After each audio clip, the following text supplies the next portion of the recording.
শেখ হাসিনা পালানোর পর থেকেই উন্মাদ আচরণ করছে ভারত। বাংলাদেশকে বিপদে ফেলার সব রকম আয়োজনই করছে দিল্লি।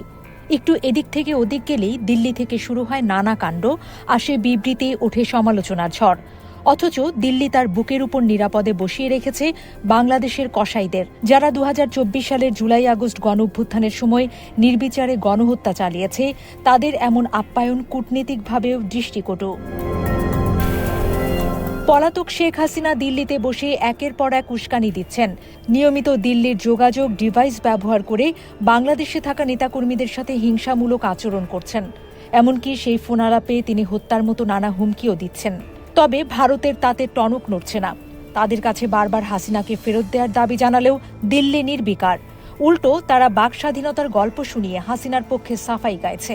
তার চেয়েও ভয়ঙ্কর বিষয়, হাসিনা মানবতা বিরোধী অপরাধে শাস্তি পাওয়ার পরও তাকে ফেরত দিতে চায় না ভারত। প্রত্যর্পণ চুক্তি বা আন্তর্জাতিক আইন কোনোটারই তোয়াক্কা করছে না ভারত। তবে খেলার সেখানেও শেষ নয়। বাংলাদেশে নির্বাচনের দিনক্ষণ ঘোষণার সাথে সাথে ভারতের বিষ দাঁতে ব্যথা শুরু হয়েছে। নয়াদিল্লির এখন ঢাকার সাথে মরণ কামড় দিতে মারিয়া। অনেকেই মনে করেন সে কারণেই ফের তৈরি করা হচ্ছে অস্থিতিশীলতা। তরুণ নেতা ওসমান হাদিকে গুলি করার মধ্য দিয়ে ঘটনা নেয় নতুন মোড়। নানা মাধ্যমে খবর ছড়িয়ে কোনো রকম বাধা ছাড়াই ভারতে পৌঁছে গেছেন হাদিকে গুলি করা সন্ত্রাসী।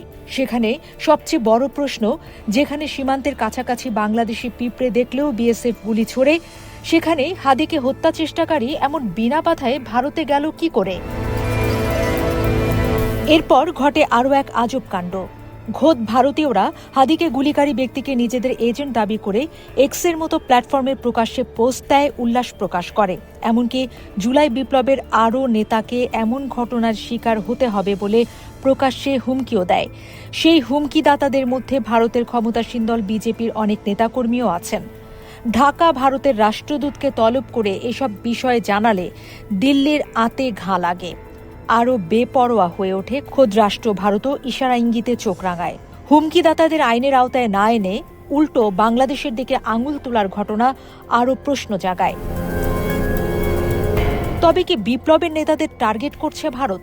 আওয়ামী লীগকে ফের ক্ষমতায় আনতে কি তবে মাঠে নেমেছে ভারতের কুখ্যাত গোয়েন্দা সংস্থা র? তারাই কি প্রশিক্ষিত এজেন্টদের মাঠে নামিয়েছে বাংলাদেশপন্থী নেতাদের হত্যা করতে? এ বিষয়ে ওয়াকিবহাল দু একজন অবশ্য বলছেন, আধিপত্য কায়েমের লড়াইয়ে প্রশিক্ষিত অস্ত্রধারীদের মাঠে নামানো হয়েছে, আর তাদের সব ধরনের সহযোগিতা আসছে সীমান্তের ওপার থেকেই। যদিও ভারত মুখে মুখে কৌশলে এসব অভিযোগ অস্বীকার করছে, তবুও র সম্পর্কে যারা অবগত তারা মনে করছেন এমন ঘটনা ঘটানোই তাদের স্বভাব।